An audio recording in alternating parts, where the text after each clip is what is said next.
안녕하세요. 뉴스토마토 시청자 여러분 반갑습니다. 시사 프로그램에 빠진 얼굴과 빠진 목소리를 채우겠습니다. 2030의 시선으로 바라보는 시사 프로그램 요즘 것들의 나라 걱정 진행을 맡은 봉한나입니다. 저희 방송은 매주 금요일, 일요일 저녁 7시 30분 뉴스토마토 라이브를 통해 진행되고 있는데요. 구독, 좋아요, 알람 설정 해주시는 거 잊지 마시고요. 오늘은 그 노무현 대통령이 이제 우리 곁을 떠난 지 이제 16년이 되는 날입니다. 이제 지역주의를 이제 타파하고 기득권을 개혁하고 서민과 중산층이 당당하게 서는 세상을 이제 꿈꿨던 대통령인데요. 그가 떠난 지 이제 16년이 된 지금 대한민국 이제 오늘은 어떤가요? 우울증 환자 진단이 100만 명이 넘고 출생률은 0.7명대를 기록하고 쉬었은 청년은 120만이 넘고 서울 집값은 15억에 노인 빈곤율은 1위인 대한민국. 그가 꿈꿨던 세상과는 아주 먼 것 같은데요. 그가 남긴 미완의 꿈, 이 사람 사는 세상이 하루빨리 오기 위해서라도 이 깨어있는 시민들의 중요성이 어느 때보다 큰 것 같습니다. 그래서 요즘 것들의 나라 걱정도 깨어있는 방송을 통해 이 미완의 꿈 함께 이뤄가도록 하겠습니다. 그러면 오늘의 나라 걱정 지금부터 시작하겠습니다.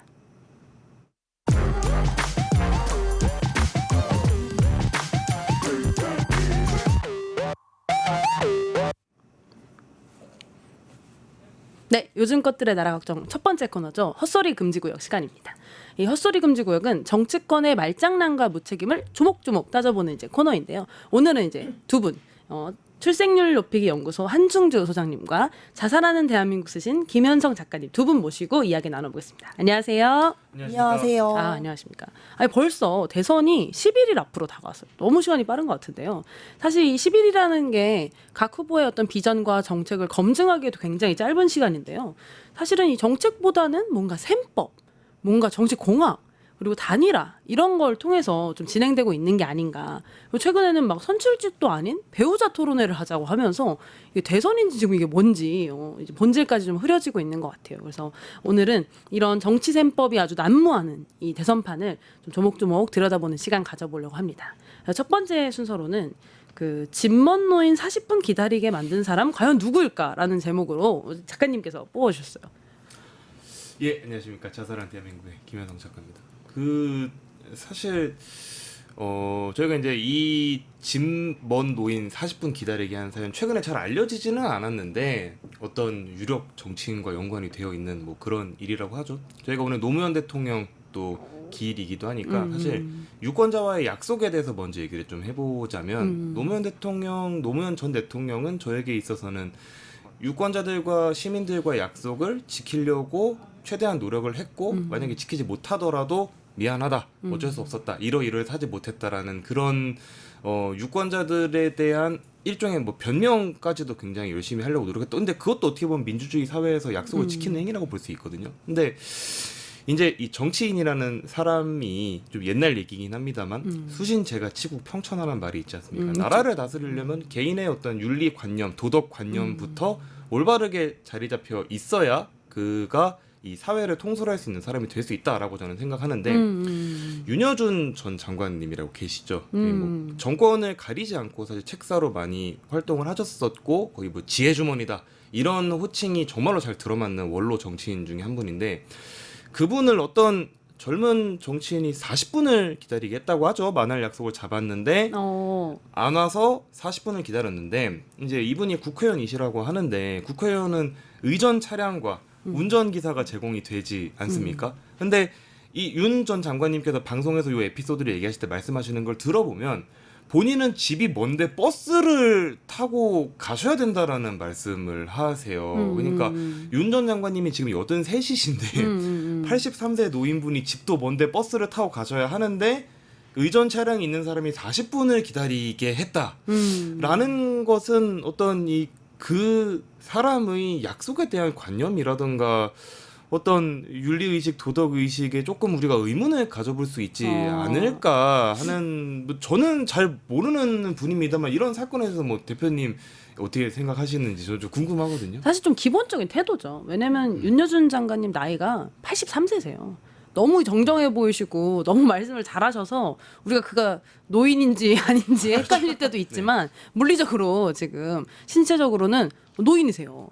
지금 화면에 보시는 것처럼 한 번은 만나자 그래서 만나기로 했는데 굉장히 늦게 왔다. 이렇게 딱 얘기하시는데 이 사실은 40분 약속 늦는다는 거는 친구끼리 약속이어도 이 친구 뭐 하는 사람이야? 이런 생각이 들기 마련인데 정치인과 정치인의 만남에서 이렇게 40분 동안 지연하는 건 사실은 행사 펑크낸 거나 다름이 없는 그런 일이 아닌가 싶어요. 승준님 어떻게 보세요? 상대방을 전혀 존중하지 않는 태도라고 생각하고요. 저는 굳이 비유하자면 예전에 그 윤석열의 기차 안에서의 구둣발 저는 그거랑 비슷한 것 같아요. 네. 그러니까 다른 사람에 대한 존중 또는 뭐 배려, 아까 우리 작가님이 얘기했던 그 약속에 대한 무게감, 뭐 이런 것 전혀 없는 거죠.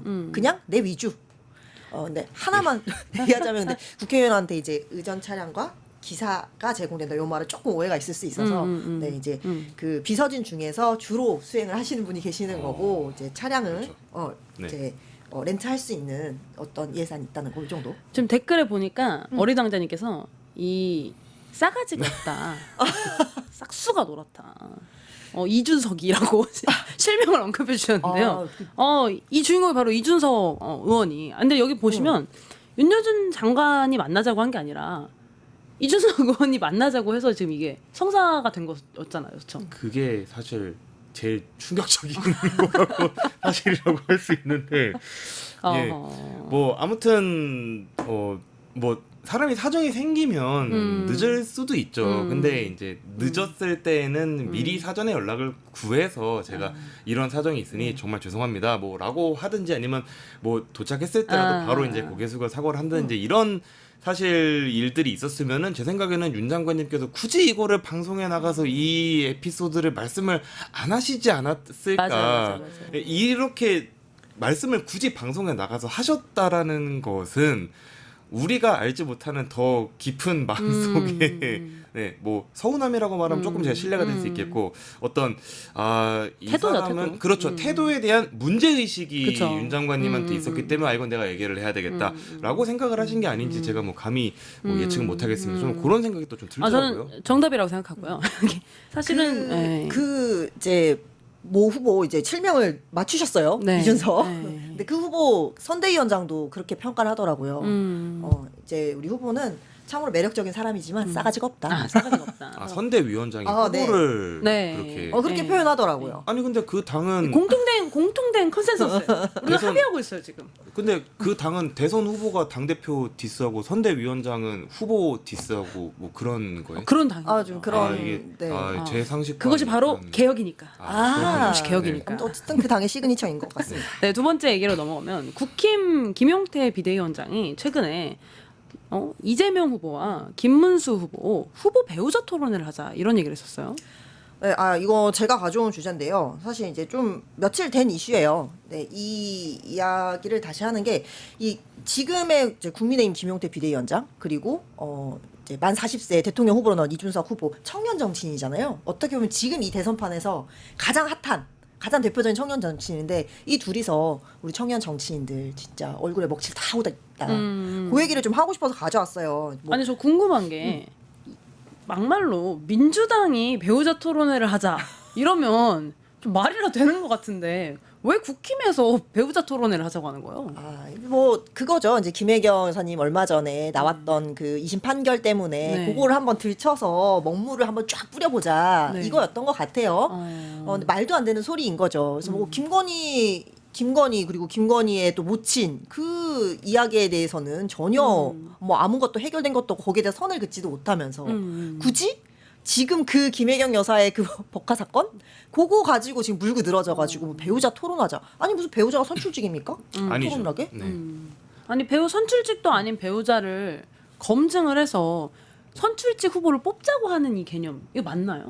제 생각에는 이제 선출직이 아닌 분들이 실질적 통치를 하는 거에 너무 익숙해져 있다 보니 그렇지. 약간 관성적으로 이렇게 말씀하신 게 아닌가. 이건 저의 뇌피셜입니다. 이건 이제 이건 저의 인정해버리자. 뇌피셜이고, 네, 그냥 이것도 체제의 하나로 우리가 인정을 하자. 그냥 어차피 다 해왔던 거 아니냐라는 식으로 이제 그렇게 생각하실 수 있는데 이게 유권자들과의 일반 정서와는 상당히 동떨어지는 게 아닌가 하는 뭐 저는 네, 그런 생각이 좀 드네요. 아니 근데 이거는 이준석 후보 따돌리는 거 아니에요? 배우자가 없잖아요. 그렇죠. 이것도 사실 문제가 있죠. 저는 그 국민의힘에서 그렇게 제시를 했을 때 개혁신당과 이준석 후보는 굉장히 기분이 나빠야 된다고 생각을 했거든요. 아니 없는 배우자로도 어떻게 좀 급하게 만들어가지고 지금 들어와야 되는 거예요? 지금 토론하려고 급하게 선 봐가지고 일사천리로 딱 이렇게요. 뭐 특수관계인 혹시 뭐 알고 계신 분이 있어서 그분 데리고 나오시라 한 건 아닌지. 특수관계인으로 쉽지 않네요. 그럴 수도 쉽지 있지 않네요. 않을까. 근데 사실 이제 그 어쨌든 김용태 비대위원장의 이 제안은 그냥 아무거나 막 던진 거다. 그러니까 뭐 새로운 거 뭐 한번 본인이 해보고 싶어서 던진 거다라는 생각이 들고요.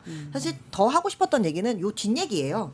이걸 듣고 이제 이준석 후보가 한 얘기가 있죠. 뭐 나는 배우자도 없는데 뭐 이런 얘기를 한 게 아니라 딱 얘기를 했죠.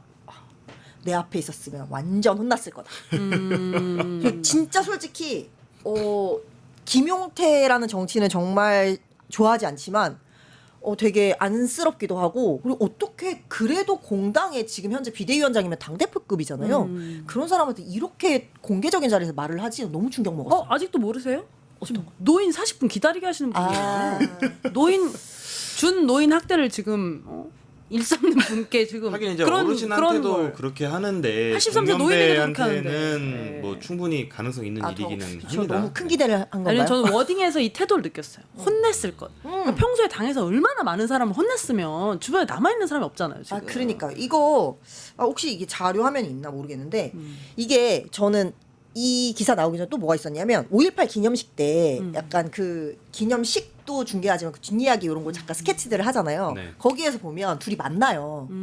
둘이 만나서 누가? 김용태랑 이제 이준석이 만난 장면이 예, 예, 있어요. 예. 만나가지고 이준석 그냥 가만히 있는데 이제 김용태 그 비대위원장이 막 손 이렇게 두 손 잡으면서 형님 한번 꼭 찾아뵈야 되는데 그랬더니 딱 이준석이 뭐라 그러냐면 할 말 있으면 빨리 해마. 근데 이것도 그냥 둘이 있는 걸 어떤 유튜버가 잡은 게 아니라 기자들 다 앞에 있고 방송 카메라는 걸 충분히 인식하면서 그렇게 카메라 보면서 한 얘기예요. 할 말 있으면 빨리 해 임마. 이게 말이 됩니까? 근데 저는 좀 궁금한 게 사실은 그 이준석 후보의 이런 태도 논란에 대해서는 뭐 여러 차례 있었잖아요. 근데도 본인이나 이 당에서는 문제의식을 좀 느끼지 못하는 것 같아요. 그러니까 이게 무슨 젊은 사람의 약간 좀 그런 뭐 친근감이다 뭐 이렇게 표현하기도 하고요. 또는 두 번 치다면 뺨도 때리겠네요. 그러니까. 그리고 약간 이게 꼰대, 저는 굉장히 점권이라고 보는데 이게 꼰대가 아니라 뭐 이렇게 허울 없이, 그러니까 뭐 어떤 연령대나 이런 거를 가리지 않고 허울 없이 한다. 요렇게 좀 해석을 하는 것도 있더라고. 말도 안 되는 해석이라고 생각하고요. 그리고 본인은 예전에 또 그런 표현도 많이 써요.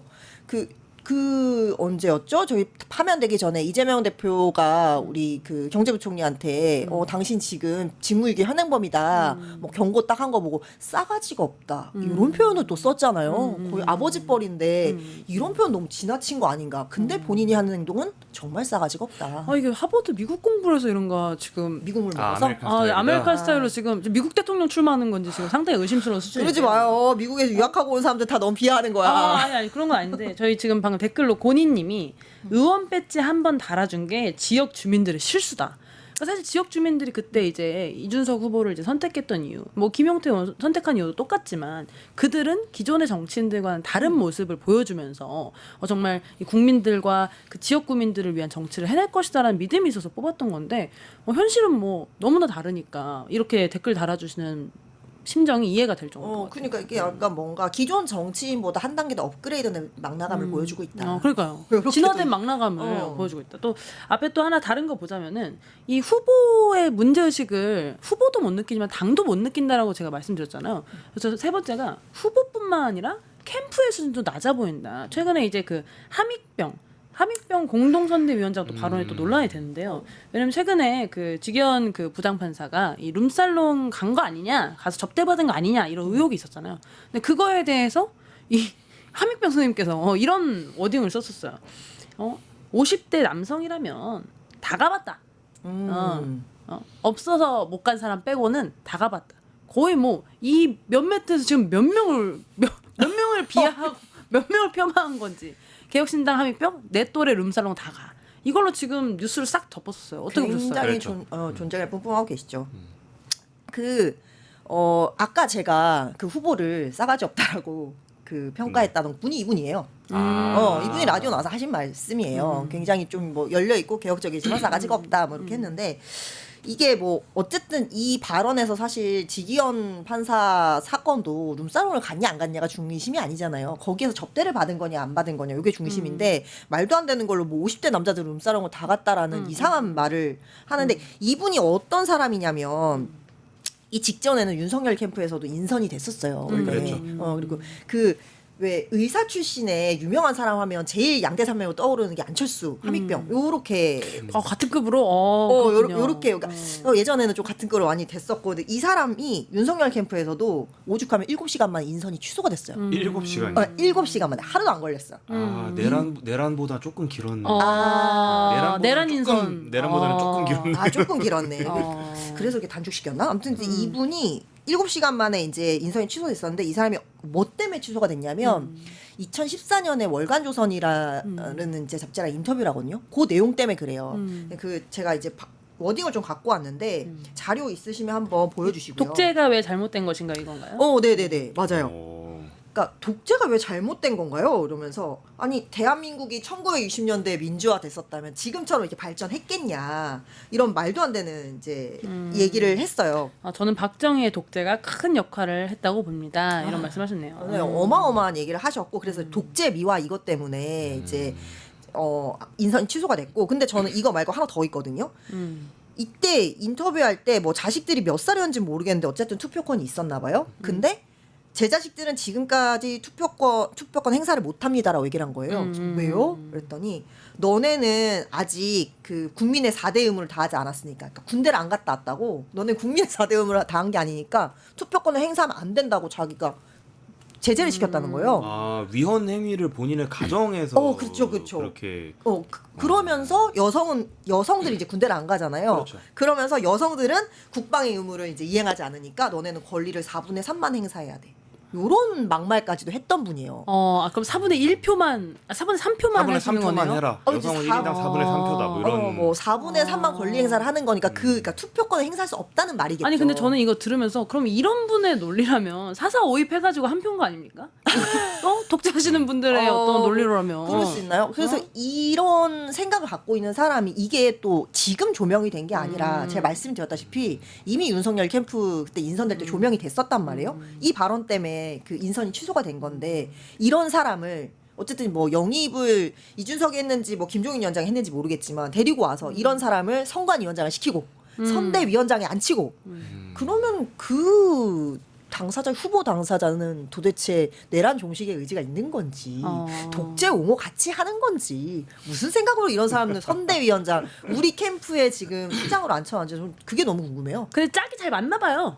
너무 잘 맞으니까 앉혀놨겠죠? 그러니까 알면서도 한다는 건 기본적으로 좀 쿵짝이 잘 맞으니까 선대위원장으로 좀 같이 하시는 게 아닌가 그런 생각이 드네요. 그 룸사롱 발언도 또 감싸줬잖아요. 그러니까 원래 그런 뜻이 아니고요. 전반적으로 좀 쿵짝이 잘 맞는 그런 스타일인 것 같고 또 댓글에 이 어깨뽕이 들어가 있는 게 보인다. 준석이는 선배 의원들한테 못된 것만 배웠나 보다. 이런 말씀 해주셨어요. 근데 못된 사람들이 주변에 좀 있네요. 지금 보니까. 그래서 그렇게 된 게 아닌가 좀 싶고요. 다음 거 같이 보자면은 언론들은 이준석을 왜 이렇게 올려치기 해주는 거냐. 이런 댓글 저도 주변에 진짜 많이 봤어요. 어떻게 보세요? 이준석 후보가 사실은 지금 이제 오늘 나온 이제 지지율로는 처음으로 이제 두 자릿수를 올라오긴 했는데요. 그렇다고 뭐 다른 뭐 후보들에 뭐 비해서 뭐 유달리 뭐 높거나 뭐 돌풍이거나 뭐 이렇게 볼 정도는 아닌 것 같은데 어떻게 보세요? 아니 말이 안 되는 게 그러니까 빅3 얘기를 해요. 그러니까 봐봐요. 이제 뭐 보통 지지율로 보면 1강 1중 뭐 1약 정도? 뭐 권영 후보도 있긴 하지만 지금 워낙 지지율이 미미하시니까 요렇게 표현을 해야지 빅3 어디가 빅3죠? 그리고 이 빅3 띄워줄 때 이준석 후보 지지율 10%도 안 나왔어요. 단자릿수 지지율이에요. 지난 대선 때 생각해보세요. 안철수 후보 같은 경우 뭐 12% 14% 나오는데도 빅3 이런 얘기 안 해줬거든요. 껴주지도 않았어. 그냥 이재명 대 윤석열. 옆에 안철수랑 심상정도 있다. 요 정도 이렇게 했거든요. 왜 이렇게 올려치기해줘? 도저히 이해가 안 되는 거예요. 제가 막 그리고 이 언론을 좀 스크린 하다 보면 이런 것들이 나와요. 특히나 뭐 이제 KBS, 뭐 채널 A, 뭐 TV조선 요런데 특히나 많이 나오는데 그 기호 순으로도 그렇고 기호 순이니까 이제 당연히 국회 의석 순으로도 그렇고 또 이제 지지율 순으로도 그렇고 그럼 당연히 두 명만 비교를 해야 된다. 뭐 정책 비교를 하든 뭐 동선을 비교하든 두 명만 비교를 해야 된다 그러면 1번, 2번. 그러니까 이재명, 김문수를 비교해야 되는 게 맞잖아요. 근데 이재명 쏙 빼.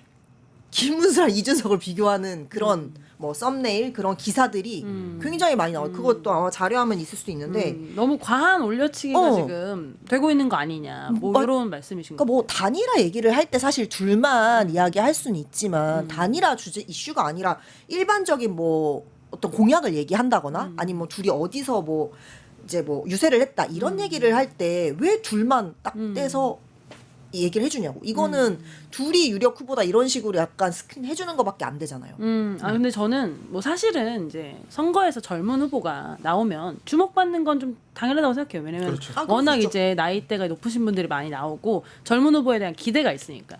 근데 이제 딱 처음 그 자신의 기대를 드러낼 수 있는 뭐 토론회라든지 이런 장에 나왔을 때 저는 좀 느낀 점이 여기까지구나.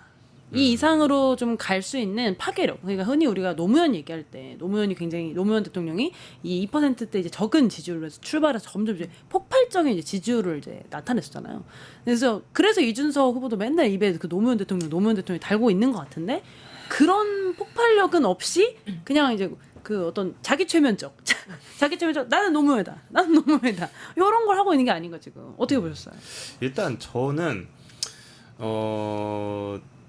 그 지난 대선하고 비교를 했을 때 약간의 우리가 차이점으로 생각을 할 수 있는 거는 지난 대선은 사실상 양강 구도로 볼 수밖에는 없었죠. 왜냐하면 이제 이재명 후보와 당시 이제 윤석열 전 대통령의 지지율이 뭐 거의 대부분의 여론조사에서 윤석열 대통령이 조금씩 다 앞서긴 했지만 박빙의 승부였었고 그 박빙의 승부가 상당히 오래 지속이 되어 왔었기 때문에 사실상 뭐 안철수 후보가 지지율이 어느 정도 나오고 심상정 씨가 좀 나왔다고 할지라도 뭐 다자구도의 대선으로 보기는 조금 어렵지 않았었나 하는 생각이 있는데 지금은 좀 특수한 선거기는 하죠. 일단 이제 김문수 후보의 지지율이 올라오고는 있지만 여전히 이재명 후보와는 차이가 워낙에 많이 나오는 상황이고 그리고 실제로 이제 계엄을 일으켰던 대통령에 속한 그 당의 후보라는 일종의 한계점이 있기 때문에 그럼 결국 진짜 보수 대변하는 후보는 누구냐라는 관점에 있어서 언론들이 어느 정도는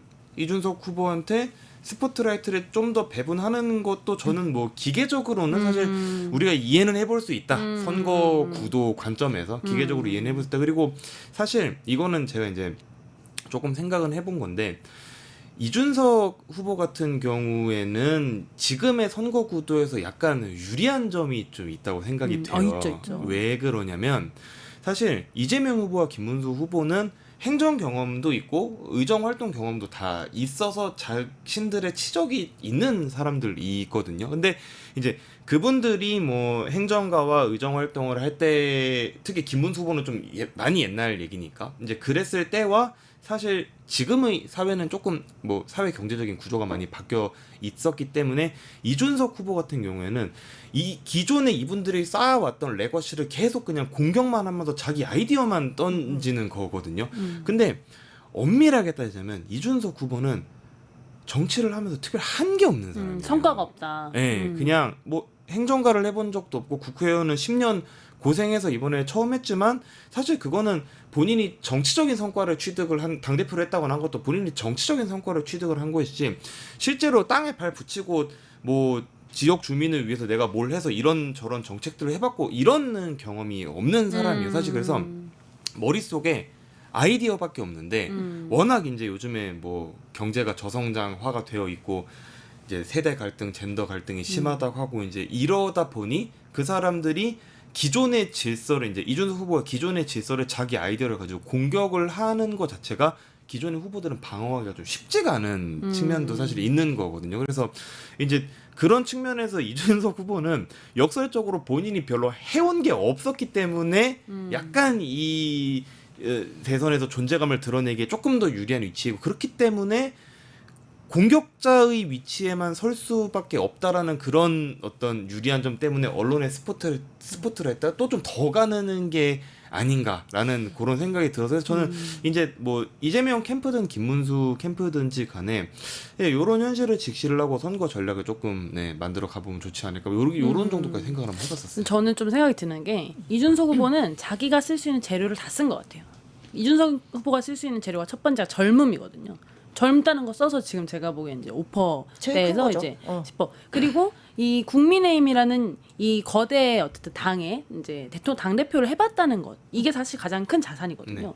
근데 그럼 이번에 검증하고 증명했어야 되는 것은 개혁신당이라는 그 이름처럼 얼마나 내가 지금 이 사회 문제에 대해서 얼마나 개혁적인 안, 이 사회를 정말 바꿀 수 있는 안에 대해서 낼 수 있느냐를 이제 검증했어야 되는데 이번에 이준석 후보의 이제 공약들을 보면은 사실은 평소와 다름이 없어요. 평소에 이제 본인은 뭐 아니라고 맨날 주장하지만 이 여성과 남성을 갈라치고 세대를 갈라치고 지역을 갈라치는 것처럼 그런 우리 사회가 진짜로 마주하고 있는 문제에 대해서 해결하는 안들이 공약이 아예 없는 경우도 있고 그러다 보니까 사람들이 좀 더 이제 호응하거나 부응할 수 있는 재료 자체가 이미 제가 좀 보기엔 소진됐다. 그래서 지금 이 이상으로 뚫고 가기에는 사실은 정치 공학적인 측면밖에 없기 때문에 본인은 맨날 단일화 안 한다고 하지만 본인 뉴스가 단일화밖에 나오지 않는 거 아닌가 그쵸. 그런 생각이 좀 들어요. 그런 방금 말씀하신 게 저는 맞다고 생각하고 김현서 작가님 말씀하신 것도 맞는데 그러니까 그렇기 때문에 자꾸 이제 어떤 언론의 프레임 이런 걸로 만들어가는 것 같아요. 그리고 이준석 후보가 원래 이쪽을 좀 잘 하나 봐요. 모르겠어요. 저도 뭐 기자 친구들 얘기 들어보면 뭐 관리를 잘한다 이런 얘기도 좀 들리고 하는데 언론 관리를 잘한다. 네, 언론인들 관리를 잘한다 이런 얘기 들리고 하는데 제가 또 보면서 진짜 이렇게 재밌는 걸 많이 보거든요. 어떤 또 이런 게 있었어요. 그 썸네일에 이런 게 있더라고요. 그러니까 이준석이 대통령이 된다면 그게 민주주의 완성이다. 요런 이제 제목이 있길래 도대체 뭐 때문에 그러니까 이준석이 이제 유세하다가 이게 나왔나 봐요. 그래서 뭐 때문에 어떤 논리로 이 말이 나왔지 하고 들어봤어요. 한참 들어보는데 이게 썸네일의 그러니까 메인 제목이고 자막에 뜨는데 이게 뜨는 내내 이준석이 이 말 안 해. 좋은 말이잖아요. 민주주의 완성이라는 말이 좋은 말이잖아요. 네 말을 안 한다니까요. 그러니까 왜 들어간지 모르겠어 이게. 그러니까 그냥 사람들이 사실 또뭐 유세를 처음부터 끝까지 이렇게 쭉 보거나 듣지 않잖아요. 딱 봤을 때 멋있잖아. 이준석이 대통령이 된다면 그게 민주주의 완성. 이게 메인 썸네일 제목이야. 이런 식이고 또 이게 한 번 또 화제가 된 게 있었죠. 처음에 이준석 그 출정식 할 때 청계광장에서 했는데 거기에 이제 한 2,000명 모였나 봐요. 경찰 추산 2,000명이었어요. 근데 이거를 쿠키뉴스에서 잔뜩 띄워줬어요. 뭐 이준석을 향한 뭐 100만 불빛 이렇게 해가지고 청계광장 대선 필승 출정식 이렇게 해서 띄워줬어요. 뒤늦게 2,000명으로 수준. 근데 100만 불빛이래. 100만 불빛이 우리 항상 그 빛의 혁명에서 우리 정말 간절한 마음으로 응원문 두고 나올 때 100만 불빛이 나오는 건데 100만 불빛이래. 말도 이게 뭐야 하고 봤더니 요걸 또 이제 지적이 많이 들어오니까 바로 고쳤어요. 2,000 불빛으로 수정을 하셨더라. 근데 이게 남잖아요. 그래서 이제 오마이뉴스에서 이거를 기사로 쓰셨더라고요. 100만 불빛? 뒤늦게 2,000으로 수정. 그러니까 이런 식으로 언론에서 물론 그러니까 젊다는 것도 좋고 다 좋은데 너무 이제 올려치기 하고 언론인들이 좀 너무 미화시켜준다. 이게 저는 좀 굉장히 불만입니다. 정책으로 승부해라. 저희 댓글에 지금 보시면은 잔머리 굴리는 것만 생각난다. 기억에 남은 일을 한 게 없다. 뭐 이런 얘기 저희 같이 했던 얘기들 많이 나눠주셨는데요. 아니, 국회의원도 보면은 당선되고 나서 그랬잖아요. 반년 하고 나서 바로 내란 터져가지고 뭐 일도 한 것도 별로 없잖아요. 그래서 사실은 이준석 후보에 대한 어떤 기대가 있었던 것도 사실이고 그러나 이제 기대에 부응하지 못하는 모습도 사실이고 결국 우리가 지금 기억하고 있는 이준석이라는 후보에 대해서는 싸가지 없음, 태도적인 논란 그리고 주변에 있는 인물들에 대한 논란만 지금 있기 때문에 사실상 대선 후보로 지금 검증되는 과정에서 한계가 있는 게 아닌가 그런 생각이 듭니다. 그래서 오늘의 헛소리 금지 구역은 여기서 인사드리고 두 번째 코너에서 뵙겠습니다. 감사합니다. 뉴스토마토가 12.3 내란을 막아낸 시민영웅 1,000명 찾기 프로젝트를 진행합니다. 내란을 막고 탄핵 소추를 이뤄낸 시민영웅 1,000명을 찾아내 대한민국 민주주의의 역사로 기록하고 시상의 본보기로 삼음으로써 민주주의를 더 널리 확산하기 위한 프로젝트입니다. 이 과정에 직접 참여했거나 참여자를 추천해 주실 분들은 우측 제보하기 QR코드나 아래 메일로 추천 및 제보해 주세요. 많은 참여 바랍니다. 뉴스토마토와 함께해 주실 분들을 기다립니다.